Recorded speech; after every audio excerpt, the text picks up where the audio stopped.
കൊള്ളാലോ. തൽക്കാലം ഇത്ര മതി. മനുഷ്യനെ ആർത്തി പാടില്ല. Sorry sorry sorry. വേണമെങ്കിൽ ഒരു 100 വട്ടം സോറി പറയാം. ഓഫീസിൽ ഒഴിവാക്കാൻ പറ്റാത്ത തിരക്കിലായിപ്പോയി. അതാ ഞാൻ കിച്ചുവിനെ അയച്ചത്. എന്നോട് പിണങ്ങല്ലേ? എനിക്ക് പിണക്കൊന്നുമില്ല. മനുവിന്റെ തിരക്ക് എനിക്കും അറിയാവുന്നതല്ലേ. സമയം കളയാൻ കിച്ചുവിന്റെ കമ്പനി നല്ലതാ. So funny. എന്താ? അല്ല, ഇവിടെ പറഞ്ഞതാ. അപ്പോ നാളെ എപ്പോഴാ കാണുക? എപ്പോ വേണേലും കാണാലോ. ഞാൻ ഫ്രീ ആണ്. സമയം ഫിക്സ് ചെയ്തോളൂ. നാളത്തെ മീറ്റിംഗിൽ ഞാൻ തന്നെ വരും. തീർച്ചയായും. കിച്ചുവിനെ അയക്കില്ല. ഓക്കെ. അയ്യോ, ഫോൺ വെക്കല്ലേ. ഞാൻ ഉറങ്ങാൻ പോവാ. അതിനു മുൻപ് ടെൽ മീ സംതിങ് സ്വീറ്റ്. ഇപ്പോഴോ? എന്റെ അടുത്ത് നീ എപ്പോഴും ഉണ്ടായിരുന്നെങ്കിൽ എന്ന് ഞാൻ ആശിച്ചു പോകുകയാണ്. I love you. നിനക്കെന്താ വട്ടുപിടിച്ചോ? വട്ടുപിടിച്ചത് എനിക്കല്ല, മനുവേട്ടനാ. ഈ പറഞ്ഞതാ ഫോണിൽ കൂടെ അപ്പുറത്ത് കേട്ട് കാണില്ലേ? കേക്കട്ടെ. പാതിരാത്രിയില്ല ഇവനൊക്കെ വിളിക്കാൻ കണ്ട നേരം. ആ മനുവേട്ട, ഒരു കാര്യം കേൾക്കണോ? ഇന്നിവിടെ അച്ഛനും ബാലുവേട്ടനും തമ്മിൽ പൊരിഞ്ഞ ഡിസ്കഷൻ ആയിരുന്നു. എന്ത് ഡിസ്കഷൻ? മനുവേട്ടന്റെ പോക്ക് ശരിയല്ലെന്നും ഒരു കടിഞ്ഞാണിടണമെന്നും ബാലുവേട്ടൻ. അച്ഛനല്ലേ ആള്. നീ എന്താ കേട്ടെന്ന് പറ. അങ്ങനെ കടിഞ്ഞാണിടണമെന്ന് തോന്നിയ ആ നിമിഷം ചേട്ടനെ കമ്പനിന്ന് പുറത്താക്കുമെന്നും എന്നെ ആ സിംഗപ്പൂർ കൊന്തനെ കൊണ്ട് കെട്ടിക്കൊന്നും അച്ഛൻ.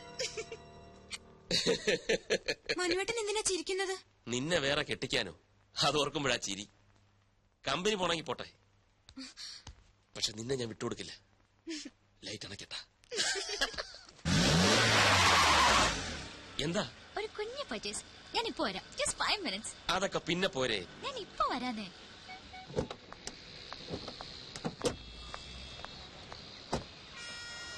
ഇതൊരു നടക്ക് പോവില്ല.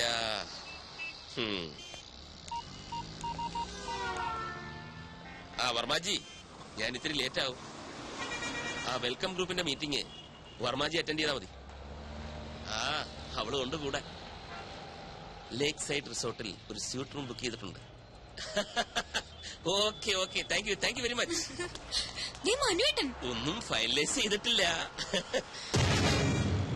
അയ്യോ, ഇവിടെ പറഞ്ഞ വർമാജി, ഞാൻ പിന്നെ വിളിക്കാം.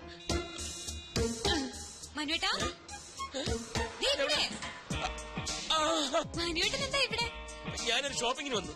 എന്ത് ഷോപ്പിംഗ്? എനിക്കല്ല, കിച്ചുവിന്. എന്നിട്ട് കിച്ചു എവിടെ? കിച്ചു അകത്തോട്ട് പോയി. ഞാൻ അങ്ങോട്ട് പോകാനായിട്ട് പോവായിരുന്നു. എന്നാ ഞങ്ങൾ നടത്തി കുറച്ച് ഷോപ്പിംഗ്. മനുവേട്ടൻ ഒരു അടിപൊളി ഷർട്ട് വാങ്ങിയിട്ടുണ്ട്, കാണിക്കാം. അതൊക്കെ വിശദമായിട്ട് വീട്ടിൽ ചെന്നിട്ട് കാണാം. പൊയ്ക്കോ പൊയ്ക്കോ, ഭയങ്കര വെയില്. ഇന്നെങ്കിലും ഒന്ന് നേരത്തെ വരില്ല മനുവേട്ടാ? ഇന്ന് നേരത്തെ വരും. മനു,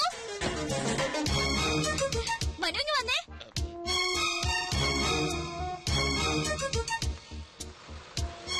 ഇതുണ്ടോ? നോക്കിയേ ഞാൻ എന്താ വാങ്ങിയെന്ന്. ഇഷ്ടായോ? റിങ് കൊള്ളാല്ലേ? പൊയ്ക്കോ. ഇതാരാ മനുവേട്ടാ? മനസ്സിലായില്ലേ? ഇതാകില്ല. എന്നുവെച്ചാരാ? നമ്മുടെ കിച്ചുവില്ലേ, കിച്ചുവിന്റെ വൈഫ്.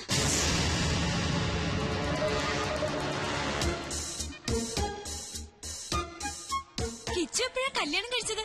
ഇതേ ചോദ്യം ഞാനും ചോദിച്ചു. കള്ളൻ ആരോടും പറഞ്ഞില്ല. ഇന്നാ ഞാനും അറിയുന്നത്. കിച്ചു അവിടെ ഷോപ്പിംഗ് കഴിഞ്ഞില്ലേ? ഒരാളെ ഇങ്ങോട്ട് പരിചയപ്പെടുത്തുമ്പോ തിരിച്ചും പരിചയപ്പെടുത്തണ്ടേ? ഈ മനുവേട്ടന്റെ ഒരു കാര്യം. ഇത് രഞ്ജു, ഇത് അഖില. അല്ല, ഇത് മതി, ഞാൻ പറഞ്ഞോളാം. അഖില, ഞാൻ രഞ്ജു, മനുവേട്ടന്റെ ഭാര്യ.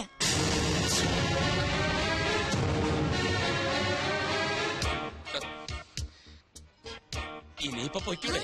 പ്രോമിസ് ചെയ്ത പോലെ നേരത്തെ വരണേ. Okay, by Akhila.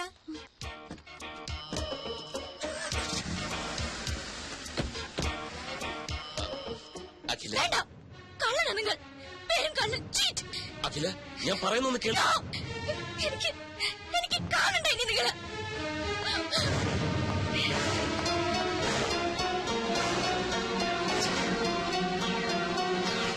Sir please, എന്നെ നിർബന്ധിക്കരുത്. സാറിന് വേണ്ടി എന്തിനു ഞാൻ കൂടെ നിന്നിട്ടുണ്ട്. പക്ഷെ ഇതെനിക്ക് വയ്യ. എന്തിനാണ് അഖില എന്റെ ഭാര്യയാണെന്ന് പറഞ്ഞത്? കിച്ചു, എന്റെ അവസ്ഥ നീ എന്താ മനസ്സിലാക്കാത്തത്? പെട്ടെന്ന് അങ്ങനെ ഒരു കണ്ടുമുട്ടലുണ്ടായപ്പം പിന്നെ ഞാൻ എന്താ പറയേണ്ടിയിരുന്നത്? അവൾ എന്റെ കാമുകിയാണെന്നോ? എന്റെ എല്ലാ കാര്യങ്ങളും അറിയാവുന്നവനായതുകൊണ്ടാ നിന്റെ പേര് ചേർത്ത് ഞാൻ പറഞ്ഞു പോയത്. പക്ഷെ സാർ, സത്യം എന്നായാലും പുറത്തു വരില്ലേ? രഞ്ജു ചേച്ചി എന്നെ പറ്റി എന്ത് വിചാരിക്കും? അഖിലേക്ക് എന്ത് തോന്നിക്കാണും എന്നെ കുറിച്ച്? അഖിലെ ഞാൻ പറഞ്ഞ് മനസ്സിലായിക്കൊള്ളാം. അതിനാ ഒരു തവണ കൂടി അവളെ എന്റെ മുന്നിലെത്തിക്കാൻ ഞാൻ നിന്നോട് ആവശ്യപ്പെടുന്നത്. ഇല്ല സർ, എനിക്കതിന് കഴിയില്ല. എന്നെ ഒഴിവാക്കി തരണം പ്ലീസ്. എനിക്ക് മനസ്സിലായി, നിനക്ക് ബുദ്ധിമുട്ടാണല്ലേ. സ്വന്തം അനുജന്റെ സ്ഥാനത്താ നിന്നെ ഞാൻ കണ്ടത്. ഏതാപത്തിനും കൂടെ നിൽക്കുമെന്ന് വിചാരിച്ചു. തെറ്റിപ്പോയി, എനിക്ക് തെറ്റിപ്പോയി. ചെന്ന് പറയാൻ ഞാൻ രഞ്ജുവിനോട് എല്ലാം നുണയായിരുന്നു. അഖില എന്റെ കാമുകയാണെന്ന്. അതോടെ എല്ലാം അവസാനിക്കും. ഈ സ്ഥാപനവും സ്ഥാനമാനങ്ങളും എല്ലാം തകർന്നടിയട്ടെ. ഞാനൊരു തെണ്ടിയെ പോലെ ഈ റോഡിലൂടെ അലയട്ടെ. എല്ലാം തൊഴയട്ടെ. എന്നാ പിന്നെ എന്തിനാ നിന്റെ സ്വപ്ന സൗധം മാത്രം ബാക്കി? അതും പറയാം സാർ. അതൊന്നും കാട്ടരുത്. വിടുപറ മാറ്റി. എന്റെ ജീവിതം തുലച്ചിട്ട് ഇവിടെ അങ്ങനെ ആരുടെ സ്വപ്നങ്ങൾ പൂവണിയുണ്ട്.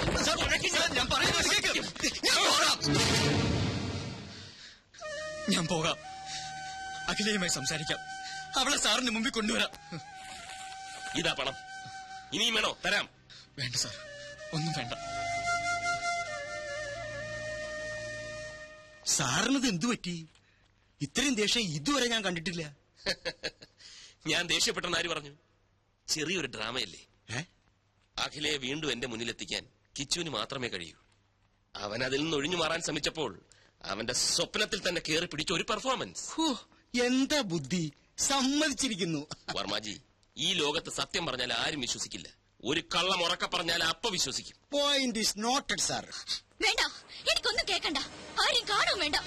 ചതിയനാ, വഞ്ചകനാ. പുറത്തൊരു മുഖവും ഉള്ളിൽ മറ്റൊരു മുഖവുമാണ് അയാൾക്ക്. നീ എന്റെ നല്ല ഫ്രണ്ട് ആണെന്നാ ഞാൻ കരുതിയത്. എല്ലാം അറിയാവുന്ന നിനക്കെങ്കിലും എന്നോട് പറയാമായിരുന്നു. അഖില പ്ലീസ്, എന്റെ അവസ്ഥ തനിക്ക് മനസ്സിലാവില്ല. എന്റെ മനസ്സ് വായിക്കാനും തനിക്ക് കഴിയില്ല. മനസ്സാർ ഇനി പേര് കേൾക്കണ്ട എനിക്ക്. അഖില, ഞാൻ തന്റെ നല്ല ഫ്രണ്ട് തന്നെ ഇൻ എവറി സെൻസ്. ഞാൻ പറയുന്ന ഒന്ന് കേക്ക്. ഒരു തവണ കൂടി മനസ്സാറിനെ. പറഞ്ഞില്ലേ അഖില പ്ലീസ്. ഐ എം സോറി, ഞാൻ പോകാം. രക്തം വരുന്നു. സാരമില്ല. നിക്കൂ. സോറി കിച്ചു, എനിക്കെന്നെ നിയന്ത്രിക്കാനായില്ല. അഖിലയുടെ ഫീലിംഗ്സ് എനിക്ക് മനസ്സിലാവും. തന്റെ സ്ഥാനത്ത് ഞാനാണെങ്കിലും ഇങ്ങനെയൊക്കെ ചെയ്യൂ. നമ്മളിലൊക്കെ ഓരോ കുറവുകളുണ്ട് അഖില. അത് നമ്മളറിയാതെ മറ്റു പലരെയും വേദനിപ്പിച്ചെന്നിരിക്കും. എനിക്ക് വേണ്ടി ഒരു തവണ, ഒരൊറ്റ തവണ താൻ മനസ്സാറിനെ കാണണം പ്ലീസ്. പിന്നെ തന്റെ മനസ്സ് പറയുന്ന പോലെ താൻ തീരുമാനിച്ചു.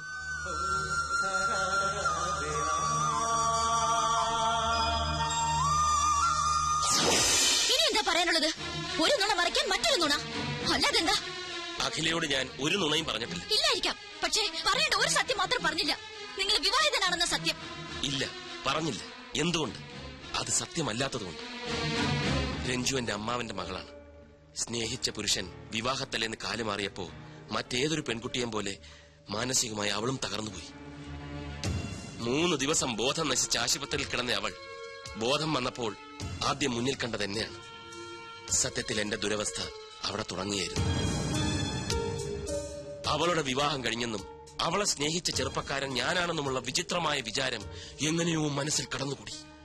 അത് തിരുത്താൻ പോയപ്പം ആകെ വയലന്റായി. ഡോക്ടറുടെ നിർദ്ദേശപ്രകാരം ഇന്നും ഞാൻ അങ്ങനെ അഭിനയിക്കുകയാണ്. അഖിലയ്ക്ക് ഓർമ്മയില്ലേ, ഞാൻ അവളുടെ ഭർത്താവാണെന്ന് അവളെന്ന് പറഞ്ഞപ്പം ഒപ്പം ഉണ്ടായിരുന്ന അമ്മു ഒന്നും മിണ്ടിയില്ല. എന്തുകൊണ്ട്? മിണ്ടിയാൽ അവിടെ ഒരു സീൻ ഉണ്ടാവുമെന്ന് അമ്മുവിനും അറിയാം. പാവം അമ്മുവിന് പോലും അഭിനയിക്കേണ്ടി വന്നു. ആ അവസ്ഥയിൽ ഞാൻ സ്നേഹിക്കുന്ന പെൺകുട്ടിയാണ് അഖിലയെന്ന് രഞ്ജുവിനോട് പറഞ്ഞാൽ എങ്ങനെയിരിക്കും? ഒന്ന് ആലോചിച്ച് നോക്ക്. അടുത്ത മാസം ചികിത്സയ്ക്കായി അവൾ ബാംഗ്ലൂർക്ക് പോവുകയാണ്. ഇനി അഖില എന്നോട് പിണങ്ങിയാലും ശരി, എന്നെ വെറുത്താലും ശരി, പഴയ രഞ്ജുവിനെ വീണ്ടെടുക്കാൻ വേണ്ടി എനിക്ക് അഭിനയിച്ചേ പറ്റൂ. സോറി.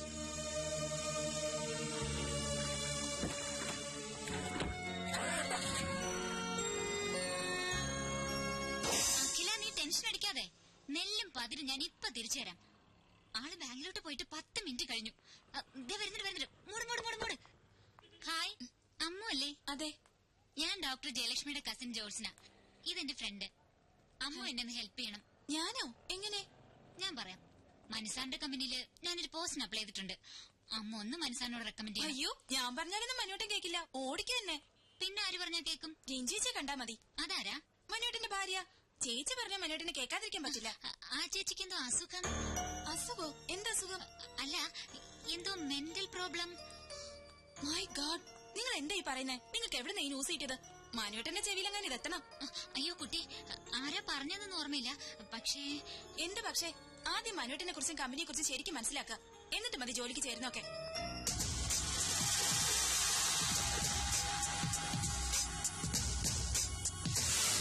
എന്ത് മണ്ടത്തരമാക്കി നീ പറയുന്നേ? ഈ ഒരു നിസ്സാര കാര്യത്തിന് ജോലി വേണ്ടെന്ന് വെക്കി. നിസ്സാര കാര്യോ? പക്ക ഫ്രോഡായ അയാളുടെ കമ്പനിയില് ഞാൻ ഇനി എങ്ങനെ ജോലി ചെയ്യും? ചെല്ലാൻ പോവാ ഞാൻ അങ്ങോട്ട്. എന്നിട്ട് അയാളുടെ മുഖത്ത് നോക്കി നാല് വർത്താനം പറയണം. ഇതാ ഇപ്പൊ നന്നായി. അയാൾ ഒരു പക്ക ഫ്രോഡാണെങ്കിൽ നീ ഒരു പക്ക ഫൂളാണെന്നേ ഞാൻ പറയൂ. ഐമാറ്റ് കമ്പനിയിലെ മോഡലാകണമെന്ന് നീ കുറെ കൊതിച്ചതല്ലേ? ഇപ്പൊ അത് കിട്ടുകയും ചെയ്തു. പറയുന്ന പണവും തരുന്നുണ്ട്. എന്നിട്ട് അതൊക്കെ വേണ്ടാന്ന് വെക്കുന്ന നീ ഒരു ഫൂളല്ലേ? ഞാൻ പിന്നെ എന്താ വേണ്ടത്? അയാൾ ഇങ്ങോട്ട് കളിച്ചതുപോലെ നീ അങ്ങോട്ടും കളിക്കണം. അയാള് പറഞ്ഞ കള്ളക്കഥ വിശ്വസിച്ചതായിട്ട് നീ അഭിനയിക്കണം. എന്നിട്ട് അയാളായിട്ട് വട്ടം ചുറ്റിക്കണം. ഇനി ഒരു പെണ്ണിനോടും ഈ മാതിരി കാട്ടാതിരിക്കാൻ ഒരു ഷോക്ക് ട്രീറ്റ്മെന്റ്.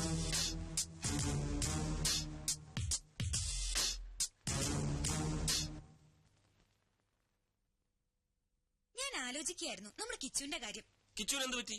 പച്ച പാവായിരുന്ന ചെക്കൻ ഇത്ര പെട്ടെന്നൊരു കല്യാണം കഴിച്ചു എന്ന് എനിക്ക് വിശ്വസിക്കാനേ വയ്യ. ഈ പ്രേമത്തിന് കണ്ണില്ലെന്നല്ലേ? ഇതും ചെയ്യും, ഇതിനപ്പുറവും ചെയ്യും. നമ്മളും അങ്ങനെ തന്നെ ആയിരുന്നല്ലോ. നിന്റെ അച്ഛന്റെ കണ്ണ് വെട്ടിച്ച് 1 കൊല്ലമല്ലേ പ്രേമിച്ച് നടന്നത്? അതിന് ഇയാള് പച്ച പാവൊന്നും ആയിരുന്നില്ലല്ലോ. പാവമാണോ പിഴയാണോ എന്ന് ഇങ്ങനെയൊക്കെയല്ലേ അറിയുന്നത്. അവന്റെ കണ്ണിന്റെ പുറത്തൊരു കറുത്ത പാറ വീണ് കിടക്കുന്ന കണ്ടില്ലേ? ലവിന്റെയാ. ഏതായാലും നമ്മുടെ കമ്പനിയിലെ ഒരു സ്റ്റാഫല്ലേ, നമുക്കൊരു വിവാഹ സമ്മാനം കൊടുക്കണം. അതെ അതെ, ഞാനും അത് ആലോചിച്ചു. നാളെ തന്നെ ഒരു ഗിഫ്റ്റ് വാങ്ങിച്ചു കൊടുക്കും. അയ്യോ അതുപോരാ, ഒരു സർപ്രൈസ് ആവട്ടെ. നമ്മൾ തന്നെ അത് നേരിട്ട് അവരുടെ വീട്ടിൽ കൊണ്ടുപോയി കൊടുക്കണം. അവരുടെ വീട്ടിലാ? അതെ, അതിനെന്താ? ഒന്നുമില്ല, പക്ഷെ നമ്മളെ ശമ്പളം വാങ്ങുന്ന നമ്മുടെ സ്റ്റാഫിന്റെ വീട്ടിൽ നമ്മൾ പോകുന്നത് അത് വേണോ? വേണം. ഈ മനുവേട്ടന്റെ ഒരു കോംപ്ലക്സ്. മനുവേട്ടൻ വരുന്നില്ലെങ്കിൽ വരണ്ട, ഞാൻ പൊയ്ക്കോളാം. വേണ്ട വേണ്ട, നമുക്ക് ഒരുമിച്ച് പോകാം. അതാ എല്ലാവർക്കും നല്ലത്. സാർ, ഇത് വെറുതെ കുഴപ്പത്തിനാണ്. ഒരിക്കലൊരു നുണ പറഞ്ഞു, രഞ്ജി ചേച്ചി അത് വിശ്വസിക്കുകയും ചെയ്തു. ഇനിയെങ്കിലും ഇതൊന്ന് നിർത്തിക്കൂടെ? നിർത്താമായിരുന്നു, പക്ഷെ അവൾ വിശ്വസിച്ചു പോയില്ലേ. ഇനി പൊളിഞ്ഞാലാണ് കൂടുതൽ കുഴപ്പം. കറക്റ്റ്.